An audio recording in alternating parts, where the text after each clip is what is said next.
Reflections from Torch Trust, focusing on Christian faith and sight loss. Hello, and a warm welcome to Reflections from Torch Trust, the show that focuses on faith and disability in today's world. I'm your host, Marilyn Baker, and we're so happy to be with you today. Angels are mentioned throughout the Bible as helpers, guides, and messengers from God. They appear as protectors, they sometimes go unrecognised by those who encounter them, and they obviously have a great role to play in the Nativity. Let's hear an extract from the Bible now about angels. This is from Isaiah chapter 6. In the year that King Uzziah died, I saw the Lord, high and exalted, seated on a throne, and the train of his robe filled the temple. Above him were seraphim, each with 6 wings. With 2 wings they covered their faces, with 2 they covered their feet, and with 2 they were flying. And they were calling to one another, Holy, holy, holy is the Lord Almighty, the whole earth is full of his glory. At the sound of their voices, the doorposts and thresholds shook, and the temple was filled with smoke. Woe to me, I cried. I am ruined. For I am a man of unclean lips, and I live among a people of unclean lips, and my eyes have seen the King, the Lord Almighty. Then one of the seraphim flew to me with a live coal in his hand, which he had taken with tongs from the altar. With it he touched my mouth and said, See, this has touched your lips. Your guilt is taken away, and your sin atoned for. Our guest today is Stephanie Sargent. You may have heard Stephanie on our show a few weeks ago talking about her work in Africa. Stephanie has sight loss herself, but that doesn't stop her from having truly amazing angel encounters. Here she is now with our producer Grace to explain all about these beautiful experiences. So, Stephanie, thank you so much for joining me again. So you're here with us today to talk a bit about angels, and I just wondered if you could start by telling us, what was your first experience of angels? Well, I'd never seen them before. I knew that they existed because they're mentioned hundreds of times in the Bible. And I was in London on one of those computer programming courses. And I wasn't familiar with London at the time. And it was in rush hour, and I was crossing a very busy main road. And I mentioned to the person helping me that I was a Christian. And in the middle of this huge main road in London, he said, "Oh, bye then." Oh. And to say I was frightened was rather understatement. And I saw on either side of me, a little to my left and a little to my right, guiding me in front of me, 2 tall, well, they were angels. I could see that they looked fairly like people, but they obviously weren't, because they were all in light and translucent. And I mean, having never seen a person very clearly, it's difficult for me to describe them to you, but they guided me very, very safely to the pavement, and then both disappeared. Wow. So I thanked God very gratefully for their presence. And since then, I've often seen them on many occasions, and I've seen them when other people have been in danger. I've seen them surrounding a little girl, a baby who was only 5 months old, and they were jam-packed in a great big circle all around her. I've seen them when we've been praying for people and asking God to send angels to protect them. Wow, I mean, that's amazing, and particularly your first experience. I mean, that was a real intervention. Yes, it definitely was. Yeah, wow. So I thought it was really interesting. You say, obviously, seeing them, it was an interesting experience for you because you haven't seen people clearly generally, so they're hard to describe. Is there any way you can kind of put into words what they're like, or how they sound or feel, or anything like that? yeah, I always find that they enable me to worship God even more. They show me so clearly of His love and His protection for us. And um, uh, one friend said she didn't believe in them, and but she's got angels with her, and one of them smiled at me as if, no problem, we'll just carry on. Oh, they So must be I used to that. love, yeah, They must be well, used to that, and they carry on yes, anyway. yes, I know, and it's taught me so much about serving people, even when they don't know you're doing it, or even when you're not acknowledged for doing it, and because they're so good at that. And I there's a verse in one of the Wesley hymns that goes, "Enjoy the grace to angels given, and serve the royal heirs of heaven." And one of an unusually large angel had got such a radiant expression on his face. It was just like he was saying, "I just love doing this," and they're so looking forward to the new earth, to when there'll be no more pain or suffering and no more tears. And I wondered why they were looking forward to it so much. And they said, our mission will have been accomplished. Jesus will have gained his bride. I think their presence makes me so conscious of what's eternal, of what really matters in life, of what God has put us on this earth for, to care for one another and to glorify God. And I just love the way that they teach me about God. I know the Bible's very clear on us not worshipping them, and so I certainly don't do that. But they do teach me so much, and bring me so much encouragement as well. I often hear them singing, and when we were reading the verse in Jeremiah yesterday about how God knew us from even before we were formed in the womb. And that verse speaks volumes of how God has got a purpose for all our lives, and just knows the end. He can see the end from the beginning. He's Alpha and Omega, and they demonstrate that. The angels demonstrate that fact too, because they serve him and do what he commands. One thing I do long for, without being able to see, is to be able to see the beauty of nature. And sometimes it just catches you unawares, and I was doing one of my favourite walks, and my guide dog was off her lead, and I got to the point where my friends say, "Isn't this a beautiful view?" And I just stood there thinking, "Oh, I just love to be able to see it," and felt quite sorry for myself, to be honest. Next time I went back there was a huge angel standing there, and it was as if God was saying, "Come on, I'm more important." And he gave you something wonderful to see. Well, quite exactly. Yeah.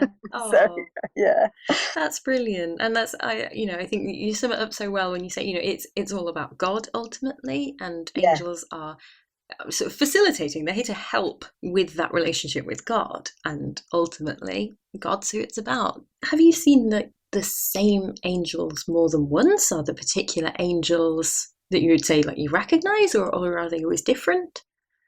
That's an interesting one. I always used to be conscious of one on my left hand side, who's always with me. I don't always see them clearly enough to know if it's the same one. I did meet one once who said he'd been in the Garden of Gethsemane with Jesus. Wow. So certainly the ones who are with me are usually the same ones. As I say, I don't always see them clearly enough to know exactly who it is. Wow, fantastic. What are the angels' jobs? Is that, I don't know Yeah. how to phrase that really. Well, I'm not sure. But Yeah, no, I maybe that's know hard to I ask. know they're there to protect us. I know that when people are given more responsibility spiritually in the church, they get more angels. Well, when I meet a person, I can often see what their angels are doing. And I also know that people who say have other needs, not just spiritual ones, they've often got more angels that you can and you can ask for more angels to come and protect you, and they do come. So, or you could ask God to send them if you're more comfortable with that, Yeah, that's really beautiful to think of. Because some people say, "Oh, I wish I could see them," But it can be a double-edged sword, because people don't always believe me. You can be ridiculed for it. There's all. But it's so worth it. Yeah. I wouldn't miss it for anything. Oh, brilliant. And they are a real blessing. Yeah. Yeah. And I mean, I don't know how many people have angel experiences. It would be really interesting to know how common it is. Far more than you think, actually. And I wonder if sometimes people see them and well, don't realise what they are. Oh, yes. Well, that happened as well. Because back when I first saw them in 1978, it wasn't common. I went to a house that had other Christians, and they guided me round the house and asked me in each room where the angels were. And in every case, I pointed to the outside wall, and that's where they'd asked God to position the angels to guard the house. And most of them shared experiences of how they'd sensed what they thought might be angels when they were driving or in various situations. So they were very encouraged that I could see the results of the angels. Yeah. And then on another occasion, I saw the angels round Wembley Stadium when we were about to have a big conference, a Christian conference there. Not at the stadium, in the conference centre. And when I started to pray, I saw the angels already there, and I thought, that's odd, because they usually gather around Christians mainly, or around people that have been prayed for, or people who've asked for them in some way or other, And I mean, I've got no biblical support for that one, but it's what I've seen anyway. So I wondered why they were there. And it was because the early morning prayer meeting, which gathered before I got up, had already asked God to send them. So that's I've had confirmations like that I'm not completely doolally, because you do wonder sometimes. I suppose you would question things, yeah. Understandable. Oh, but that's lovely that you're getting that kind of external feedback. You're going, okay, makes sense. Oh, brilliant. Thank you so much, Stephanie. That was really, really interesting. Thank you. I have been healed enough to see some colour, but when I see the colour of the angels, it's so vivid. It's different to the earthly colours. It's well, it might be because I just can't see them, the earthly colours properly, I suppose.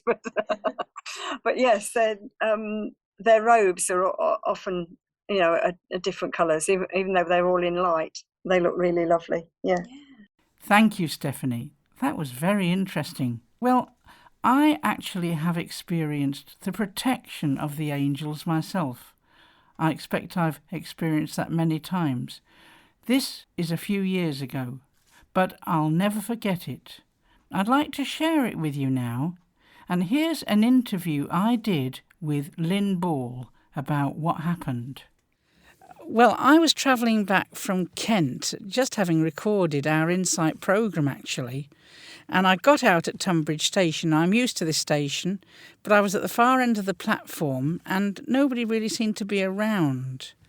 Well, I was used to walking to the exit, so I strolled quite confidently with my guide dog Penny up the platform. But there seemed to be a few things around. This was shown on CCTV footage, but there were decorators around and there seemed to be some cartons of chips and burgers on the platform and hot chocolate spilt. I wasn't fully aware of all this, but my guide dog was trying to get me around everything. Anyway, suddenly something terrible happened. I felt a terrible thud. I didn't even realise what had happened. 1 minute I was walking. Next minute I was flat on my back in awful pain, and I realised I'd fallen on the track. I was carrying a very heavy rucksack and I didn't hit my head. That was amazing. The rucksack broke the fall, really. I was so dazed, but I realised I had to get the rucksack off somehow, and I had to shout for help, and I did. I shouted as loud as I could, although I was in a lot of pain and I could hardly sort of breathe, but I shouted. And then I heard somebody say, "A train's coming, what shall we do?" You can imagine how I felt. I just couldn't have moved. Even if the train had come, I couldn't have moved at all.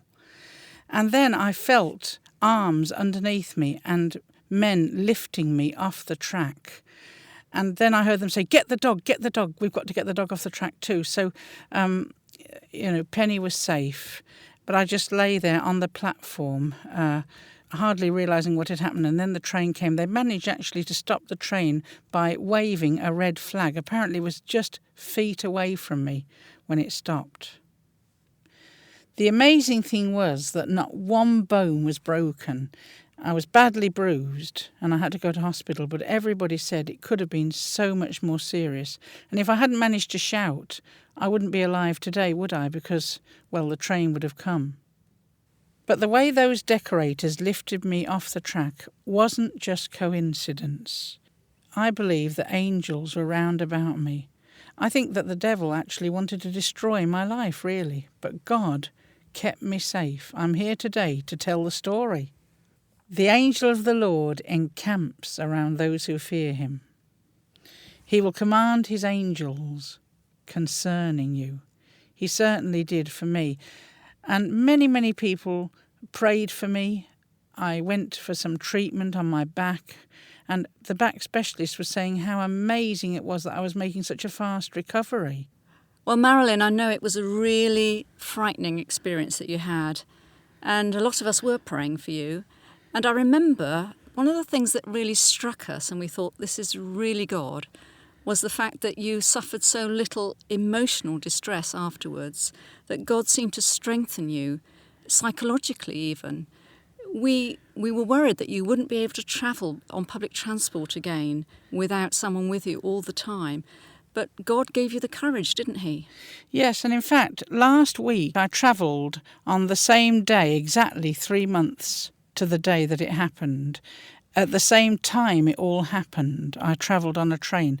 And I said to my friend Tracy, I do feel a bit nervous. It's all at the same time as it all happened. And then she said, why don't you make it a time of rejoicing and thankfulness? It was actually Friday the 13th, and someone said, that's an unlucky day. And I thought, no, it's not an unlucky day for me. It's a day when I can thank God that I'm going to be safe on my next train journey. And so I was. And that incident, yes, it's still very fresh in my mind. Well, I'm sorry to say that we're all out of time for today. We do hope you've enjoyed our show. And if you've had any angel experiences yourself, we would love to hear about them. To leave us a comment, question or suggestion, or for anything else to do with Torch Trust, call 01 858 438 260 or email info@torchtrust.org. If you'd like to hear more angel stories, Torch has a number of accessible books about angels available to borrow or buy, including The Night the Angels Came by Chrissy Chapman, Angels, God's Secret Agents by Billy Graham, and Angels Keeping Watch by Carol Hawthorne. To find out more, give us a call. Our number once again is 01 858 438 260. Until next time, from me, Marilyn, and everyone on the Reflections team, goodbye and God bless. You've been listening to Reflections from Torch Trust.